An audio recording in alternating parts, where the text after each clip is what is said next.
മലപ്പുറം നിലമ്പൂർ കോവിലകത്തുമുറിയിൽ ജനവാസ മേഖലയിൽ കാട്ടാന വ്യാപകമായി കൃഷി നശിപ്പിച്ചിട്ടുണ്ട്.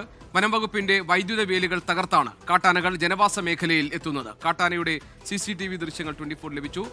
ജനവാസ മേഖലയിലേക്ക് കാട്ടാന നടന്നു വരുന്നതിന്റെ CCTV ദൃശ്യങ്ങളാണ് നമ്മൾ കാണുന്നത്. ഭീതിയിലാണ് ജനം അവിടെ കഴിയുന്നത്. നിഖിൽ പ്രമേഷ് ഉണ്ട് മലപ്പുറത്ത് നിന്ന് വിവരങ്ങളുമായി. നിഖിൽ, ഈ മലപ്പുറം നിലമ്പൂർ ഭാഗത്ത് കോവിലകത്തുമുറിയിലാണല്ലോ ഈ ജനവാസ മേഖലയിൽ കാട്ടാനയെ കണ്ടത്. സ്വാഭാവികമായും ജനം ഭീതിയിലായിരിക്കും. വനംവകുപ്പ് ഉദ്യോഗസ്ഥർ ഇക്കാര്യം ഗൗരവത്തിൽ കാണുന്നില്ലേ? എന്താണ് ജനങ്ങളുടെ പ്രതികരണം? ഇന്ന് പുലർച്ചെയാണ് ഈ സംഭവം. നമുക്ക് കാണാൻ കഴിയും, ഒരു വീടിനോട് ചേർന്ന് മുന്നിലുള്ള റോഡിലൂടെയാണ് കാട്ടാന കടന്നു പോകുന്നത്. സ്വാഭാവികമായിട്ടും ആളുകൾ ഭീതിയിലാണ്. കോവിലകത്തുമുറി, ആശുപത്രിക്കുന്ന് ഭാഗങ്ങളിലാണ് ഇന്ന് രാവിലെ കാട്ടാനയുടെ സാന്നിധ്യം ഉണ്ടായത്. ആ മേഖലകളിലെ വാഴയും പ്ലാവുകളും ഒക്കെ ഈ കാട്ടാന നശിപ്പിക്കുന്ന ഒരു സാഹചര്യം ഉണ്ടായിട്ടുണ്ട്. നിലമ്പൂർ ജില്ലാ ആശുപത്രിക്ക് സമീപം തീക്കട്ടി ഭാഗത്തുകൂടി കാട്ടാന കടന്നു പോകുന്ന ദൃശ്യങ്ങളാണ് നമ്മളിപ്പോൾ കണ്ടുകൊണ്ടിരിക്കുന്നത്.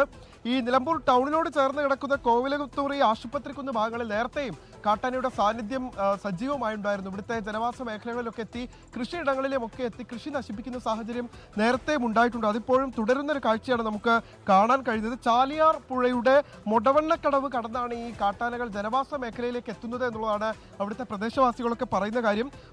വനംവകുപ്പിന്റെ വൈദ്യുത വേലികൾ തകർത്താണ് ഇത് ജനവാസ മേഖലയിലേക്ക് എത്തുന്നത്. അതുകൊണ്ട് തന്നെ ഈ ഫെൻസിംഗ് അടക്കം അല്പം കൂടി ശക്തമാക്കണം എന്നുള്ള ആവശ്യമാണ് പ്രദേശവാസികൾ ഉന്നയിക്കുന്നത്. പുലർച്ചെ ആളുകൾ ഈ പാല് വാങ്ങിക്കാനും മറ്റു പലവിധ കാര്യങ്ങൾക്കും വേണ്ടി കടന്നു പോകുന്ന ആളുകളൊക്കെ ഉണ്ട്. പത്രമിടാനും നടക്കാനും ഒക്കെ ഇറങ്ങുന്ന ആളുകളുണ്ട്. അപ്പോൾ സ്വാഭാവികമായിട്ടും അവർക്കെല്ലാം തന്നെ കാട്ടാനയുടെ സാന്നിധ്യം ഒരു ആശങ്കയും ഭീതിയുമാണ്.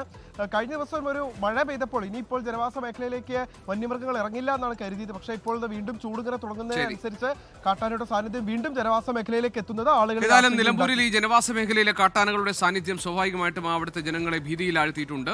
നിഖിൽ പ്രമേഷാണ് ഈ വാർത്തയും വിവരങ്ങളും ഒക്കെ നൽകിയത്.